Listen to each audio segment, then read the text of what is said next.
A new dispensation is ushered in, a watershed moment when the Speaker was elected.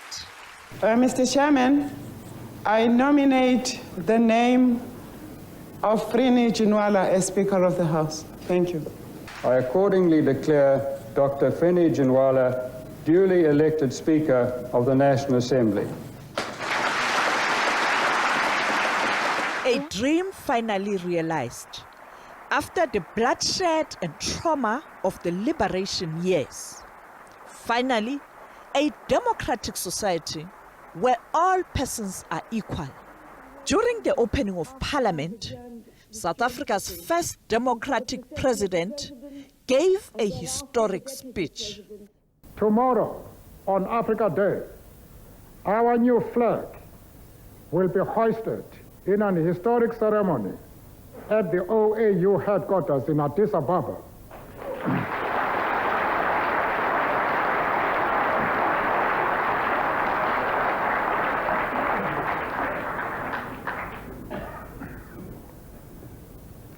With the OAU having already agreed to accept us as its latest member.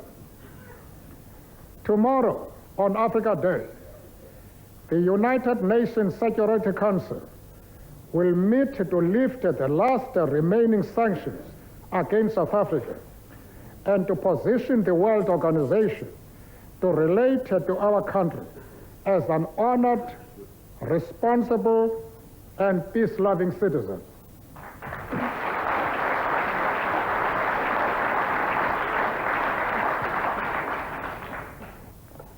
Let us all get down to work.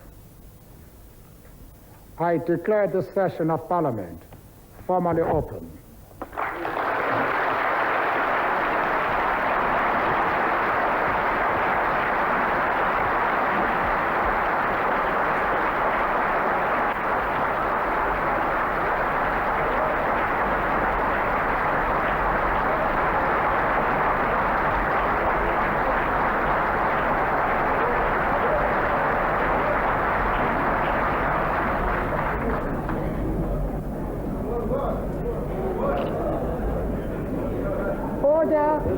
Order. Members must please remain seated after I have adjourned this joint sitting until the procession of the President and thereafter the Deputy Presidents have left the chamber. This joint sitting is adjourned. History was made in 1996 when Parliament adopted the Constitution of South Africa. I am an African.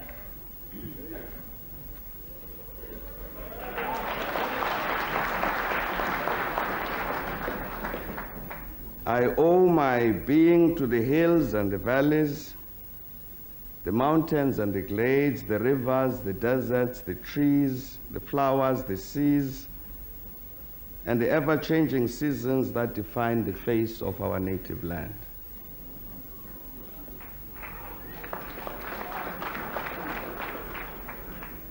My body has frozen in our frosts and in our latter-day snows. It has thawed in the warmth of our sunshine and melted in the heat of the midday sun. The crack and the rumble of the summer thunders, lashed by startling lightning, have been a cause both of trembling and of hope. Look at the record of our Parliament during these first years of freedom. Look at the work of the nation's representatives when they formed themselves into a constitutional assembly with a breadth of consultation and public participation that few would have imagined possible, and in a spirit of unprecedented consensus seeking. It was here that a constitution was formulated and adopted to enshrine our people's deepest aspirations. For those who were there, a moment that they will forever cherish.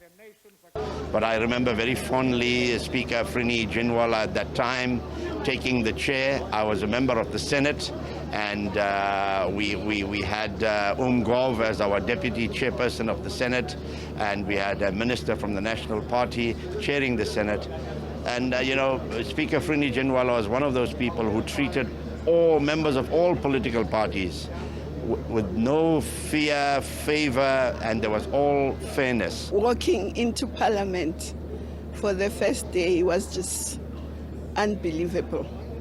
It was something some of us never imagined we will be able to do. But also, it was awesome walking there, getting President Mandela elected as the first democratic president, and getting Comrade Frini Jinwala elected as the first speaker of our democratic parliament. Firstly, there were hardly bathrooms, as in ablution facilities for women.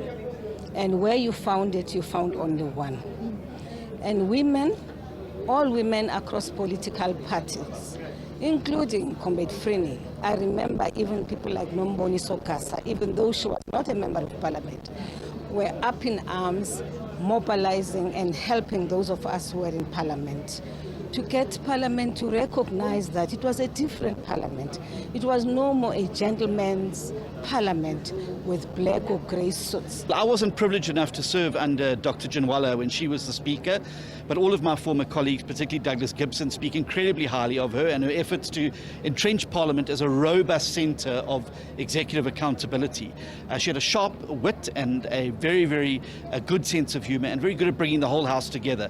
I think she would be disappointed to see where Parliament finds itself today, a ruin of ashes and broken bricks and mortar, not performing its oversight role. And I think the greatest tribute we can pay to Dr. Jinwala is to get Parliament rebuilt and functioning as quickly as possible so we can return it to its rightful place as the crucible of the national debate and the arena of executive accountability. Well, I'm sad that the young people who are in Parliament today did not have the opportunity to meet the likes of Frini, because she set the bar so high that as an MP, you always had to bring your A game. What was unique about the first Parliament was that we were fresh from the struggle. We were walking into a terrain which we had to begin to design, to fashion, to figure out the space, to find our way, to feel our way around every aspect of life. Later, the National Party pulled out of the Government of National Unity. I would like to announce that the Federal Council has unanimously decided that the National Party will also be leaving at the end of June. All the members will be resigning with effect as from the end of June from all the provincial cabinets, the provincial executive councils. The reasons for doing so is exactly the same. The main reason which we advanced for leaving the Government of National Unity was that the new constitution does not provide for continuance of a consensus-seeking structure at executive level. In 1999, the country was going to the elections. A befitting farewell to the first president of the democratic government, from the man who was going to be his successor. Isinamva liabu. Mhlawa sabeligwijo. Uthweluthuli lezitho zabaphambi. Wadade mafini njengokhozi. Wadelela inkunzana njengemambe emnyama. Lathi izulu liqelathi ndudumo nombane. Ladede lilanga nalo lithanda ukubuka libukele. Azotha amazwe onke ngokuthethelwa ngamehlo. evulela ithutyana lwemilozi kubantwana bezulu. Dlebe zibanzi ziphulaphula izingqi zekhehla.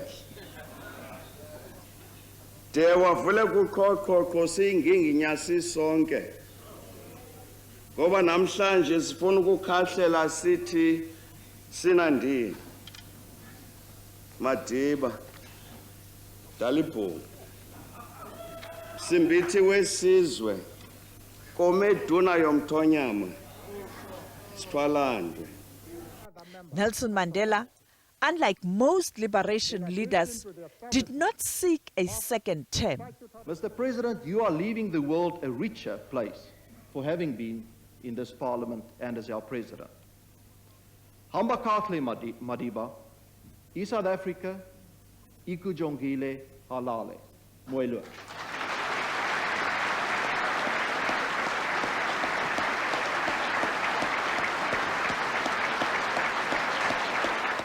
If we manage to conduct the elections without violence and intimidation, this will be the best tribute we can pay to President Mandela's monumental contribution to the liberation of our country. Kumla Gokolo Madiba, Mungameli Ungeleyo.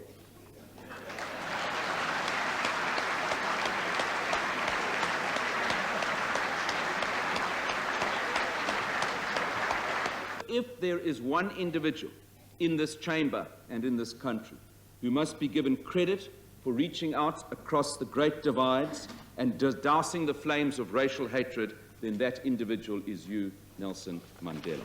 We will never be able to say to you farewell, because your legacy will be with us for many more years to come. My best wish for you is that you will have this assurance in your own heart that you found this salvation. A man that has done so much for his country and the world as you have deserves that. After a long walk, we too have arrived at the starting point of a new journey. We have you, Madiba, as our nearest and brightest star to guide us on our way. We will not get lost. Together, we must continue our efforts to turn our hopes into reality. The long walk continues. Ndlela ntle, moilo, tsela tshweu.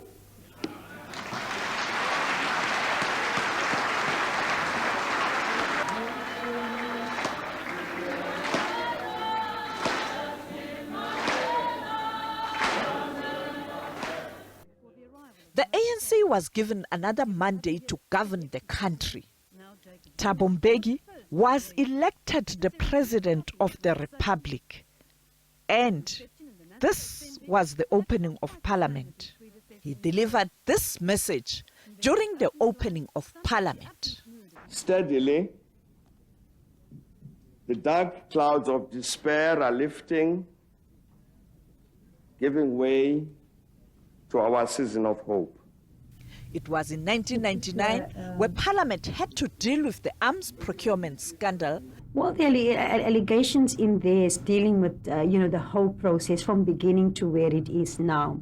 And it's raising questions about the whole process of the procurements or arms deals. So it's both sides. Another dramatic event was the merger of the National Party and the then DP.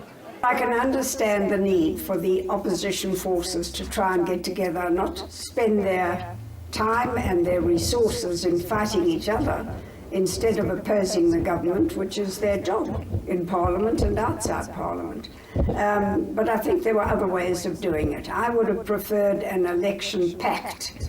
In other words, the Democratic Party and the New National Party to get together for the purposes of fighting the local elections, which are due towards the end of the year, and deciding which seats which party would fight and not fight each other. In 2004, the ANC won a 2/3 majority and Thabo Mbeki was re-elected as the president of the country. The arms procurement saga came back to haunt the governing party during the Schabir Sheikh case. This culminated in the firing of Jacob Zuma as Mbeki's deputy president. I'm fully conscious of the fact that the accused in the Shabi Sheikh case have given notice of their intention to lodge an appeal. I'm equally aware that a superior court may overturn the judgment handed down by Justice Squires. However, as President of the Republic, I've come to the conclusion that the circumstances dictate that in the interest of the Honorable Deputy President, the government, our young democratic system and our country, it would be best to release Honorable Jacob Zuma from his responsibilities as Deputy President of the Republic and member of the Cabinet.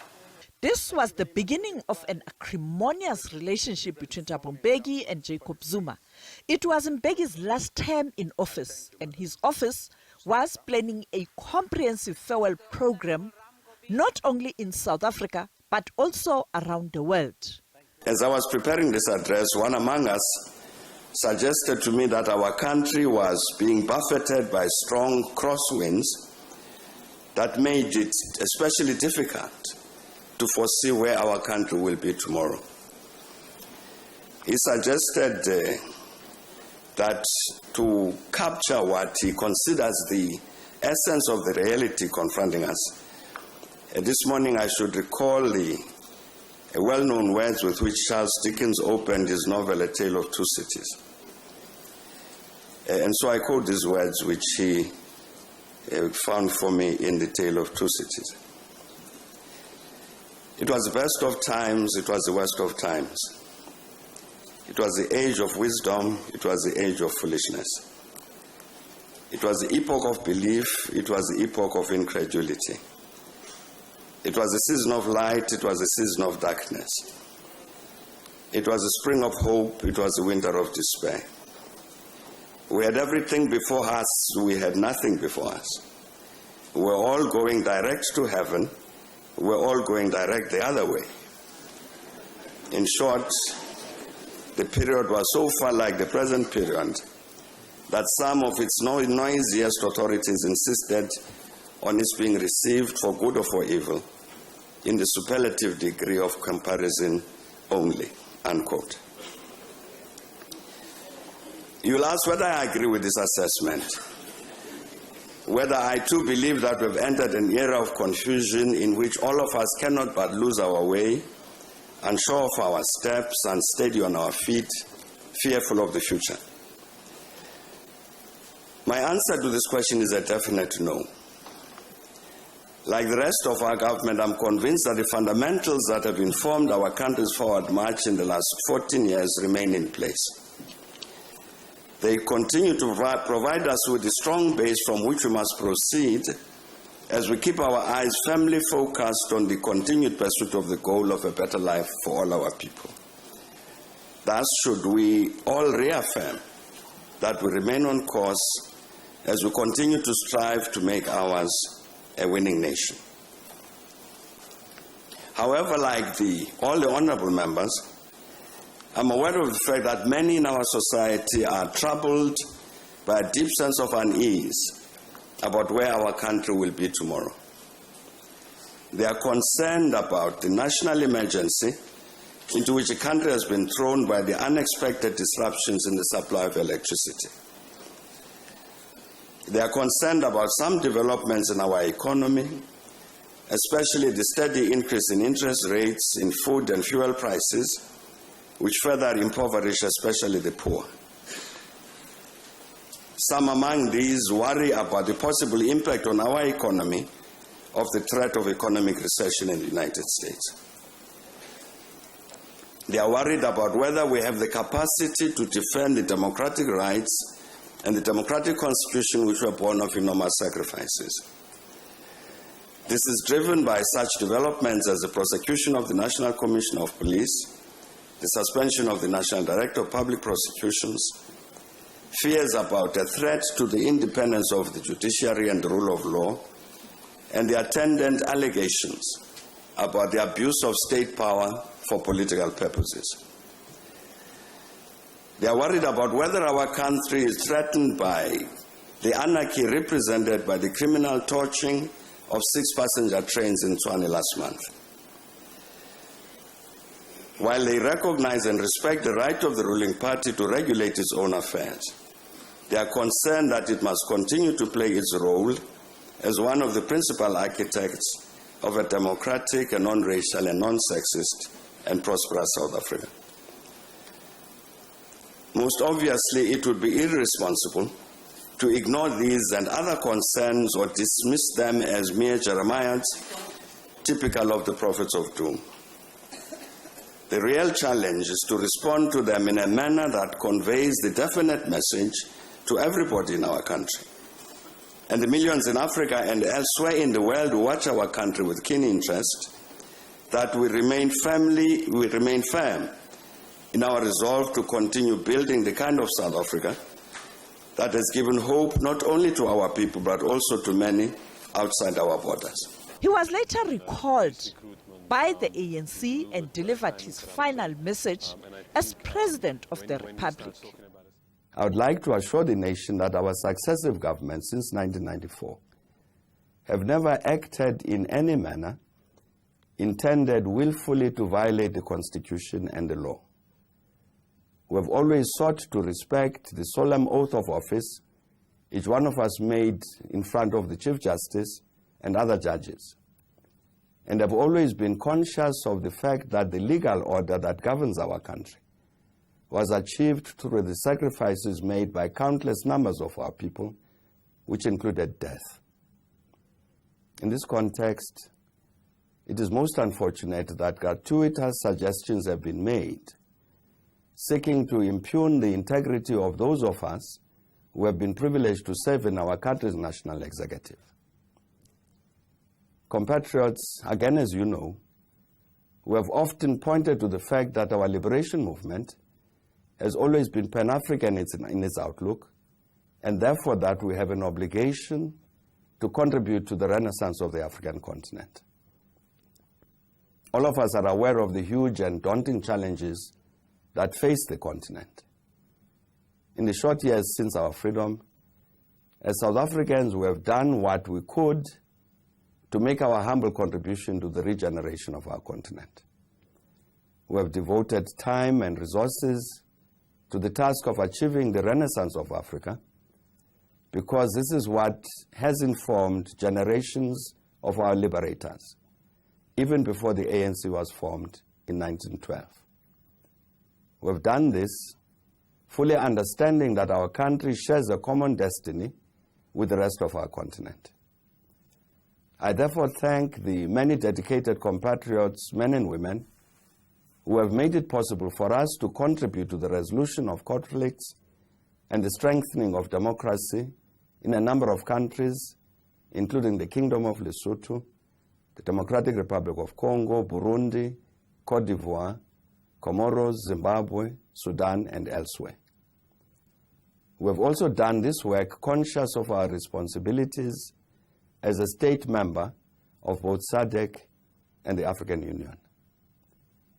I would like to thank my colleagues, the many heads of state and government on the African continent, whose abiding vision is that Africa must be free, that all countries, individually and collectively, should become democratic, developed and prosperous, and that Africa must unite. These African patriots know, as I do, that Africa and Africans will not and must not be the wretched of the earth in perpetuity.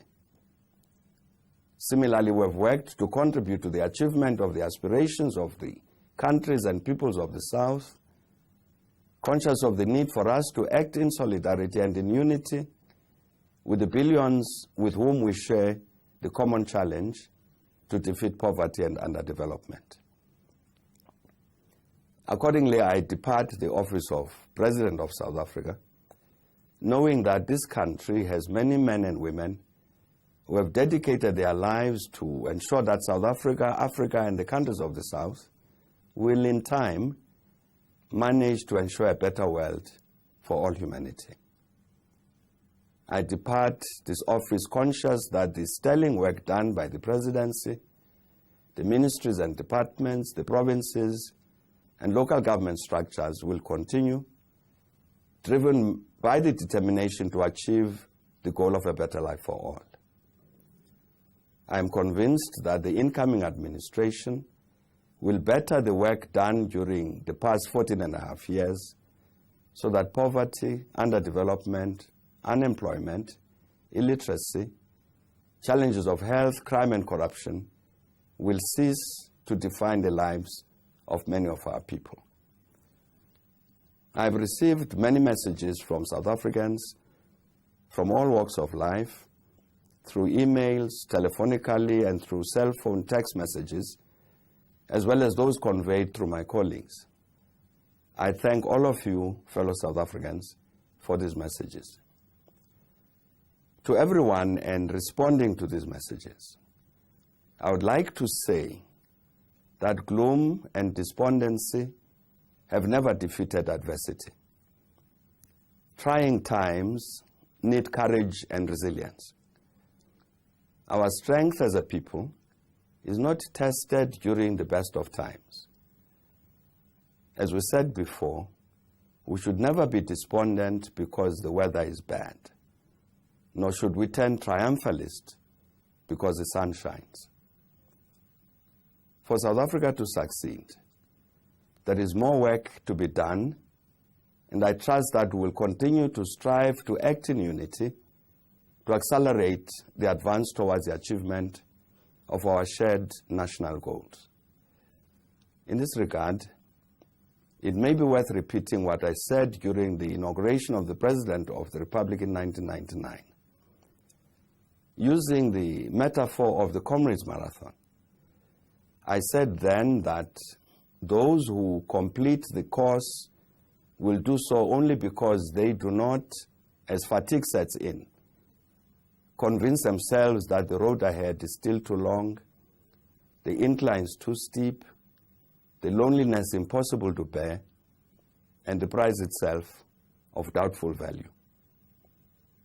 Once more, I thank you most sincerely for affording me the opportunity to serve you and to serve the people of Africa. Halima Motlanthe then stepped in as a caretaker president.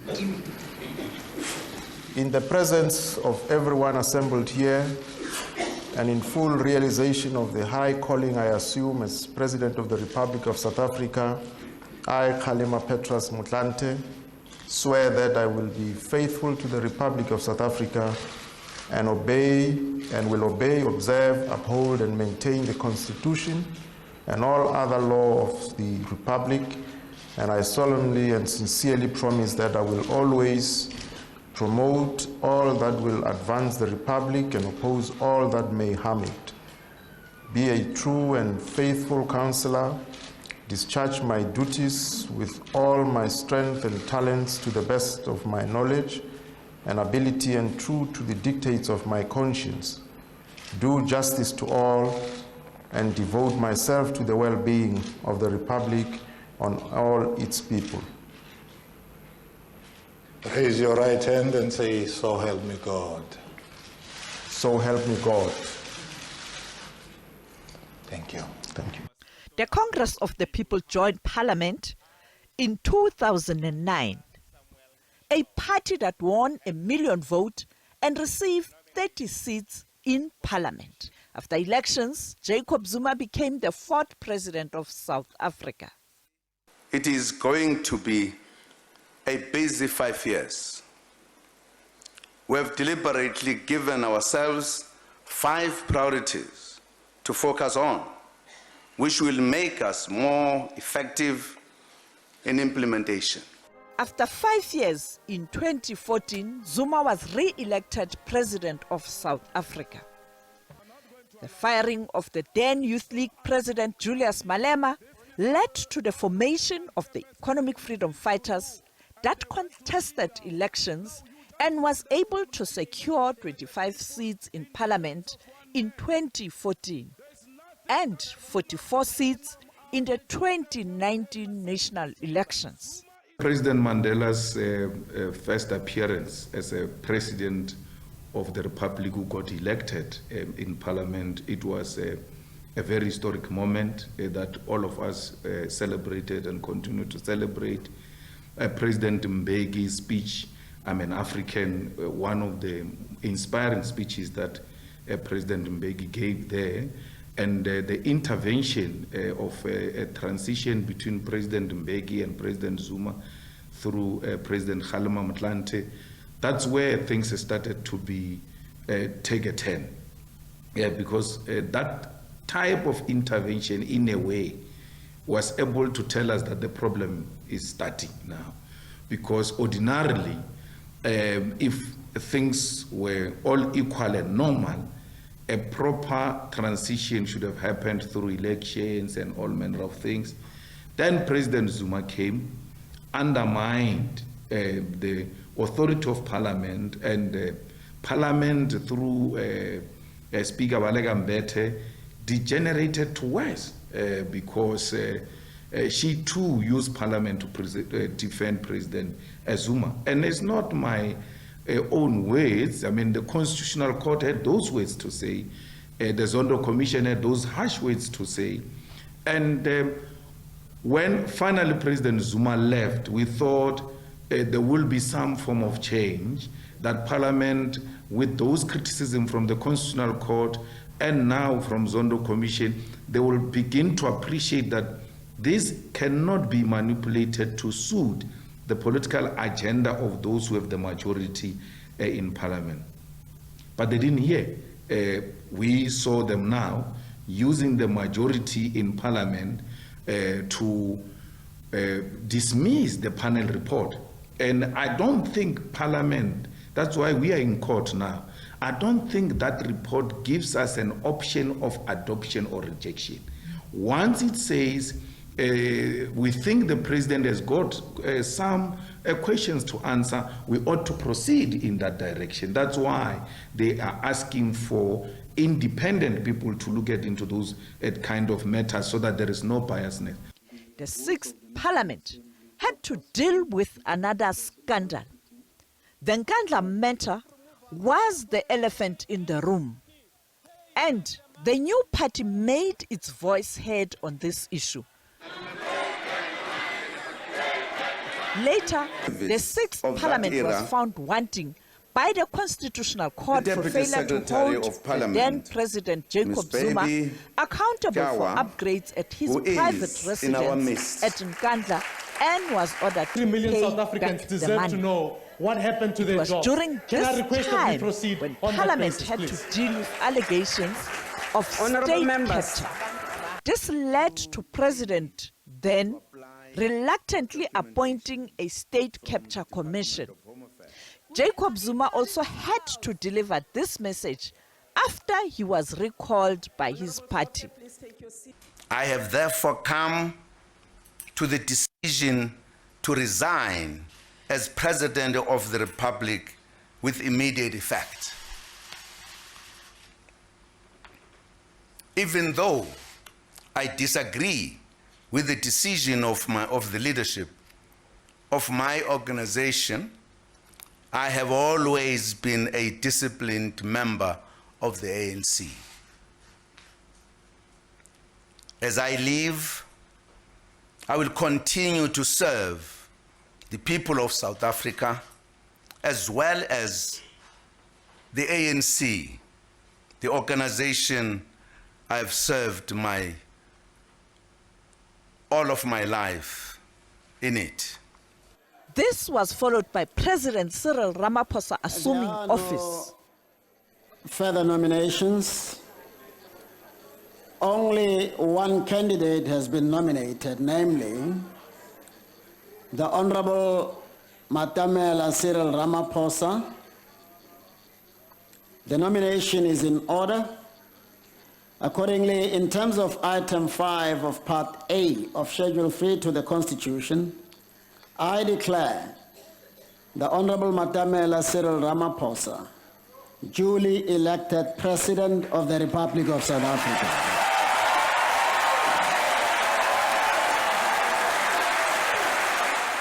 A year later, in 2019, the ANC won elections and the President, Cyril Ramaphosa, reassumed office.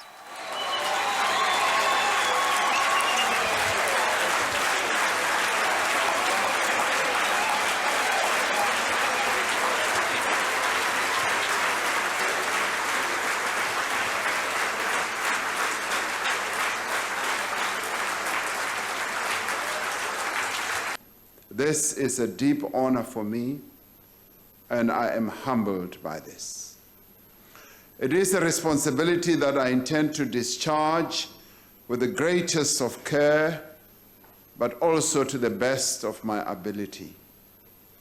It is a responsibility that I undertake mindful of the needs, the aspirations, the hopes, and the expectations of the people of South Africa.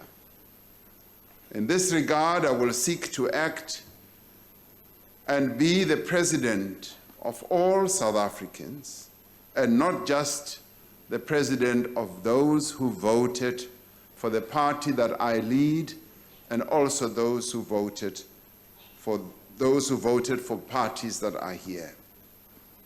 So I will be a president for all South Africans, and not just a president for the African National Congress and those who voted. You, sir, have been entrusted with the great privilege of leading our nation at such a time as this. I want to say from our party and from me personally, I wish you great success. Amorena agoboloke. And I wish to say to you that when the decisions that you take are for the interests of our nations and for the people of this country, we will be the first ones to support you. President, there are people who served long in cabinet from Mandela's time. I have nothing against them. And I don't know why they don't make your work easy by coming to you and say we are not available, maybe as advisors, so that they give room to new ideas. If you are serving the best interests of our country, Your Excellency, I can assure you of our support.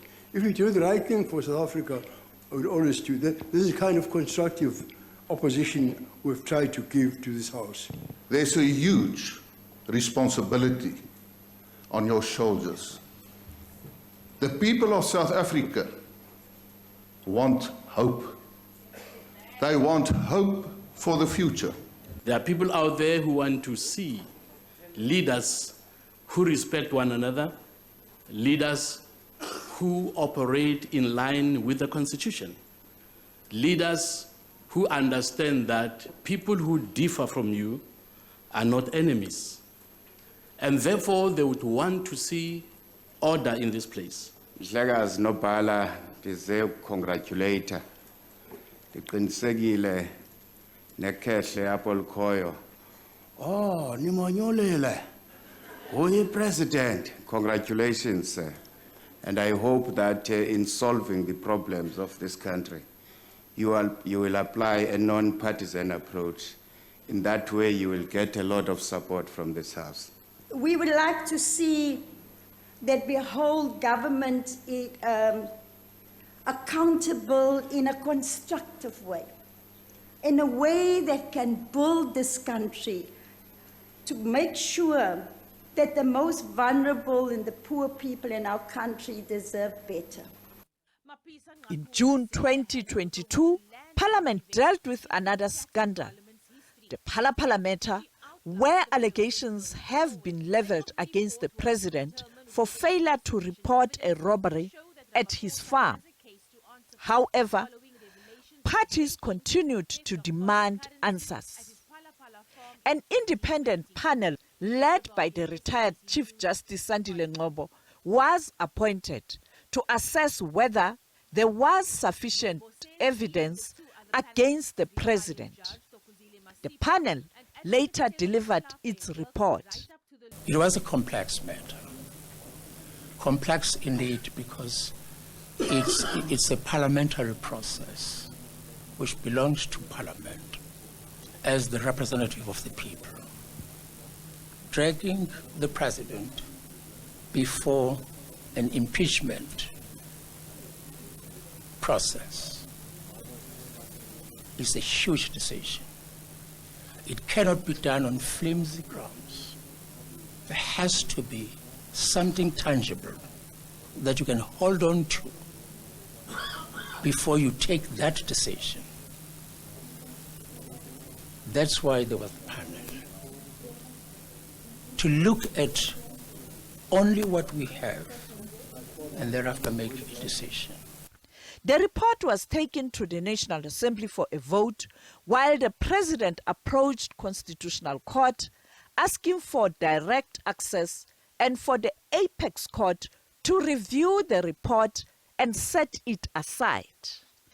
The majority of MPs rejected the report. Those who have voted yes, 148, and those who have voted no, 214. Abstained, hold on, honorable members. Abstention 2. And therefore, the Section 891 inquiry will therefore not be proceeded with. I thank you, honorable members. President Cyril Ramaphosa is expected to deliver the State of the Nation address this year. The issue of Phala Phala will also loom large. For the SONA, this one, 2023, an isiZulu praise singer, Mr. Musawenkosi Duma from KwaZulu-Natal, will usher the President into the chamber. We have taken note of planned marches, protests on the day of the State of the Nation address. Peaceful protests are a feature of our constitutional democracy and a means to express views on the State of the Nation address. Appropriate arrangements will be made to receive memoranda where required. Parliament has engaged and reached agreement with all stakeholders, including the parade traders, with a view to minimize the temporary disruption of business due to the declaration of the City Hall as a parliamentary precinct. I hope the lights are on, firstly, because I think there's so many challenges that we are facing as a country. I really don't know where he's going to start.